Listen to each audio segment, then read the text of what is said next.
Hey guys, what's up and welcome back to another video. Today's video is really fun because we're going to get into a tutorial today, and then the second part of this video is going to be an in-depth review. And the palette that we're going to be using is from Glamlite, and this is called the Blue Raspberry ICEE Palette. If you've never seen the color story of this palette before, here it is. I just love this color story. Blue is my hands down favorite eyeshadow color ever, so when I saw this, I knew I just had to have it. The eye look that we're going to be doing with this is something called the metallic lead. So we're going to be playing with a lot of the mattes for the base look foundation, and then we're going to be using the metallics in the front of the eye. So if you are as excited as I am about this palette, let's get right on into it. So before anything, we're definitely going to go ahead and prep and set the eye area. I did test this palette on both a prepped and set base, and I tested on a bare and untouched eye, and there was a very big difference in the performance of the eyeshadow. So if you're going to be using this palette, definitely recommend prepping and setting your eye base. So the first thing I'm taking is my Revlon Candid Concealer, and I'm just going to go ahead and put this underneath my entire eyebrow. And I'm just going to take my small brush and blend this concealer in a downward manner. I really like this concealer because it does a great job of brightening up this little underbrow area as it does as concealing any kind of texture under there. Now next I'm taking the NARS Smudge Proof Eye Base, and I'm going to conceal my lid area, and I'm also bringing this into the crease a bit. I'm just taking a simple Wet n Wild Essential brush, and I'm going to blend this one upwards. So we're not doing rocket science here, but I'm telling you, it makes a huge difference in the outcome of your eyeshadow look, especially with this palette. And then the last step for this prep stuff is I'm going to take the Maybelline Fit Me powder, and I'm just going to go ahead and do a thin layer over what we just did to kind of set this so it gives it a powdery finish. So I just take a very thin layer on my brush and just kind of put this powder onto my entire eye area. And I do bring it up to my brow just in case, you know, I put a shade up there or something. This just makes it really blend nicely. So now that we're done with all that, we're ready to dig into this palette, and I am so excited to show you this look because I think this is such a gorgeous palette and it's really fun to create this look. So for the majority of this eye look, I'm going to be using a small detail brush, and I just get a lot of these from eBay just because they're really cheap and I love the size of them, especially for looks like we're going to be doing today. So the first shade I'm going to go into is called Blue Raspberry, and I figure it would be nice to start with a mid-tone shade. And we're going to go ahead and start putting this just slightly above our crease and bringing it out to a point. Now, once you have the basic shape on there, you're going to want to follow suit on the lower lash line.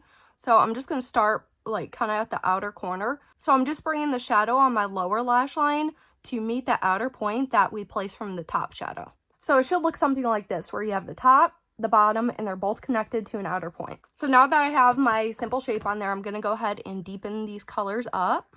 Now I'm taking that same exact brush and I'm going into the really light matte blue called Frozenated, and I'm going to blend out this mid-tone with this light blue shade. So guys, you know what I've been doing all day today? I have done a little bit of housework, but mostly I've been reading the book Verity by Colleen Hoover, and I will say that it has met my expectations. I've heard so many people talk about this book, so, you know, I kind of knew that it was supposed to be really, really good. But every time I get into a book, it's just never as good as I always hoped it would be. But this one's pretty good. I just started it today, and I'm already halfway through it. So if I continue reading it today, I should probably finish it by tonight or early tomorrow. I will say a lot of people said it's pretty creepy, but I don't think it's as creepy as a lot of people are making it out to be. But, I mean, it has its moments for sure. Now I'm taking that same exact brush and I'm going to go into the shade Polar Bear. Now with this shade, I did get quite a bit of patchiness, and I did have a little trouble layering this one up. So just go slow with it, try your best, and this shade is kind of barely visible. So if it doesn't look the best, then just, you know, try your hardest, and we can always cover it up in the end, so it's alright. So yeah, guys, let me know if you've ever read Verity and what you thought about it, because I think it's pretty dang good. And also let me know any of your book recommendations, because like I said, I'm almost done with this book and I'm always looking for new book recommendations. I think the next one I'm going to be reading is The Handmaid's Tale. There's 2 books in that series, so pretty excited about that one. Now I'm going to take an even smaller detail brush and go into the deepest matte shade in the palette called Melted. And I'm going to run the shade along my entire upper lash line. I'm just trying to create a little bit of depth in this look because, you know, the deepest shade we have going on right now is just a mid-tone. I'm also going to kind of fluff this shade in the outer corner a little bit. Nothing spectacular, but just bring some of the depth out here.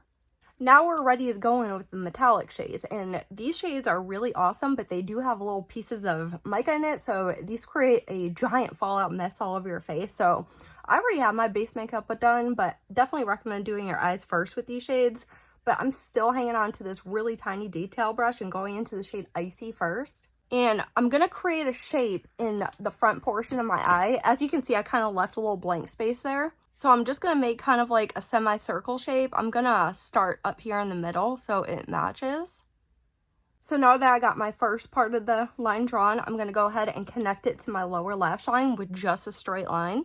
This part can be a little bit mind-numbing because, you know, you're kind of worried about making it straight, and it's kind of hard to work with these shimmers on such a tiny brush. But I'm telling you, if you have enough time and patience, you can definitely get them where you need them to go. So now I'm going to go back into this kind of fluffier detail brush, and I'm going back into that shade called Icy. And I'm going to kind of thickly fill in this front shape that we have going on. I don't want to fill in the entire thing, but kind of just want some more depth here. This part kind of takes a while, so, you know, just take your time with it. So I did have to travel all the way to Macon this week to go see my lawyer. I've been super stressed out about it for quite a while now. So, you know, I finally have some peace with everything that's going on with that. Usually when it comes to legal stuff, I get more stressed out, but you know, we got some good news with this whole lawyer situation that's going on. So I'm finding it easier to sleep at night. The only thing is the office that we have to go to is so freaking far away. It takes like an hour to get there. That's the only bad thing about living where we live. I love living out here in the country, but we don't even get delivery here, and we don't even get newspaper delivery. We won't get nothing. Okay, so now to fill in the rest of the shape, I'm gonna take the same brush and go in with the shade Chillin' and just fill in all this bare space that we have going on. I just really love how this look comes out. I think it's so pretty. And I said in my Saturday pictorial, I think I just like it because it's all blue. I mean, I don't know if I know the exact answer to that. Maybe that's the reason why. But I really think I just like the entire technique of this. And no matter the color, I think I would like it in any hue. So now see this little space in the center of our lower lash line? I'm going to take that same brush and go into the shade Glacial. And we're going to pop that right on the center of our lower lash line. You kind of have to work a little bit to blend it because we're kind of blending it into the shimmer. It's easier to blend into the matte, of course, but it blends. Now I'm going to take a brush and see if I could dust away this fallout because I don't have any micellar water on me and I don't really want to ruin my makeup base. But if you do have a wipe or a cotton pad with some micellar water, you can take it around this edge and sharpen it up, and it looks really clean, and I love the way it turns out like that. But I'm just using a brush for simplicity at this moment. So see what I'm talking about? The fallout doesn't cleanly dust away with the brush. I'm still left with all this blue tint around my eye. I do not like that. Now I'm going to take a black pencil eyeliner and go ahead and fill in my waterline. And the last step of this eye look is some mascara. Of course, this would look really cool with some lashes, but I don't really wear a lot of lashes because they just irritate the crap out of me. I try to stay consistent with the use of some lash serum just so, you know, I have an excuse to not really need lashes, but you know, I know lashes look really cool and they look more full and they always bring together eye looks. So I do own some just in case, but you know, I just don't really wear them.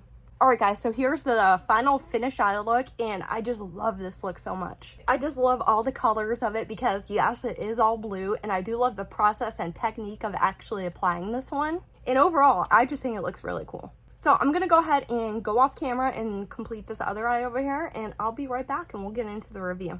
Alright guys, are you ready to dig into this review? Because I am. So this again is the Glamlite Blue Raspberry ICEE Palette, and I did pick this up at TJ Maxx, but it is still available for retail sale. And the first thing I always like to talk about is the packaging. So this is a standard cardboard packaging, but it does have the designed licensed cover on it. And on the back, you're getting the exact same information that is on the exterior box, so I really do like that. When you open it up, you do have a nice mid-sized mirror inside, and then you have access to 12 different shades shades in here. This is a mixture of eyeshadows and pressed pigments, so if you are sensitive to anything regarding pressed pigments, please do be mindful of that. Each shade in here does come in at 1.13 grams, so that's just slightly above the average amount per pan.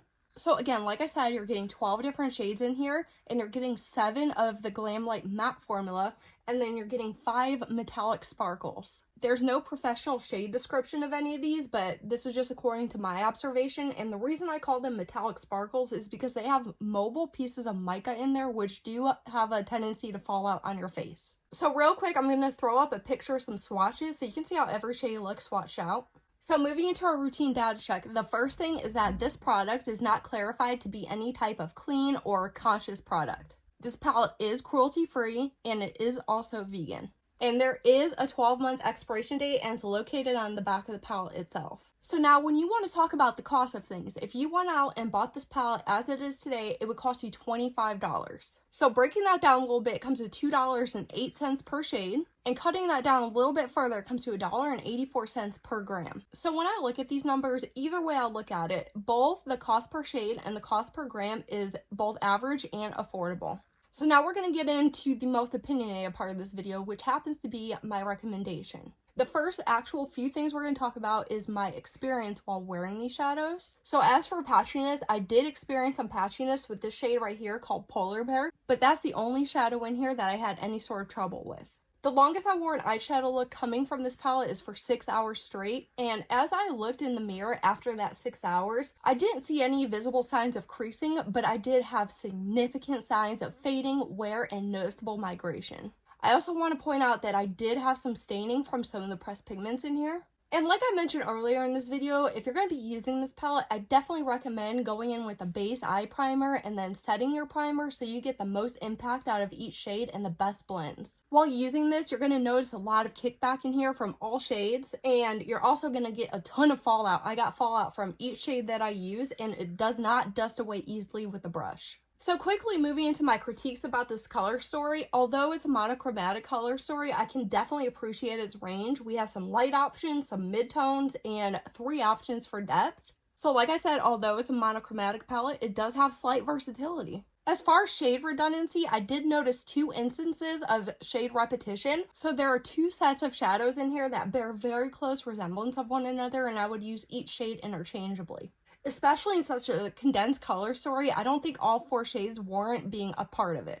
I also do want to point out that I didn't run into any sort of dud shades while using this. I will say that you're going to get some awesome eyeshadow blends from this, but you do have to use that eyeshadow base in order to achieve it. Due to the range offered in here, you can get some pretty cool gradient builds. And when I looked up closely at the blend between shades, I thought it looked pretty flawless. I didn't see any noticeable harshness. And this entire palette is very, very pigmented. So some shadows can be quite buildable, but this is not that. You're going to notice intense pigmentation as soon as you touch your brush to your eye. So another thing is that these metallic sparkles are pretty pigmented, but that's all they are. There's no special effect shades in this palette. I also attempted all application methods with the metallic sparkles, and the best way to apply them is with your finger. When I used both a dry brush and a damp brush, both those methods were very subpar. So guys, when I rated this palette for the week, I gave it a B, and I have 3 determining factors of why I kind of came up with that.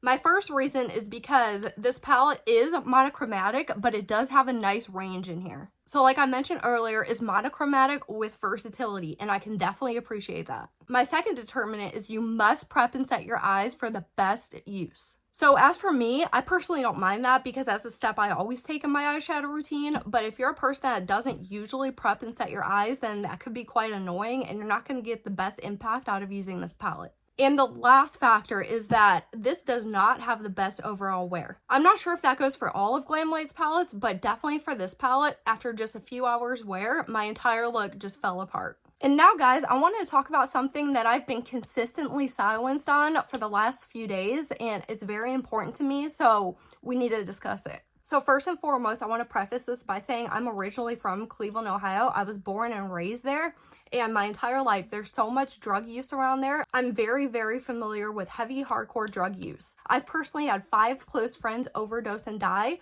and I have some family members that are currently serving terms in prison from heavy, hardcore drug use. So what I'm about to say is not baseless. I've been around this stuff for years upon years, and I'm very, very familiar with it. But anyway, I've been watching Thomas Halbert's beauty videos for years upon years. I've always thought them to be one of the most talented makeup artists, and I've always really thoroughly enjoyed their videos. Although truthfully not the most consistent in making a video, I always thought it was a pleasant surprise when one popped up in my feed, and I always got really excited to watch it. But I was shocked, and definitely not in a good way, when I saw their most recent video that just came out. I am personally not accusing them of anything, but what I am saying is the behavior is very, very off. It's very concerning, and is very, very standard and very typical of what I've been around when people are abusing substances. So what happened is I did state my concern about this, and Thomas Halbert sent his entire following to brigade me, and I was promptly silenced. I would personally think that a true fan base would show a lot more support and concern for a person heading down a path like this,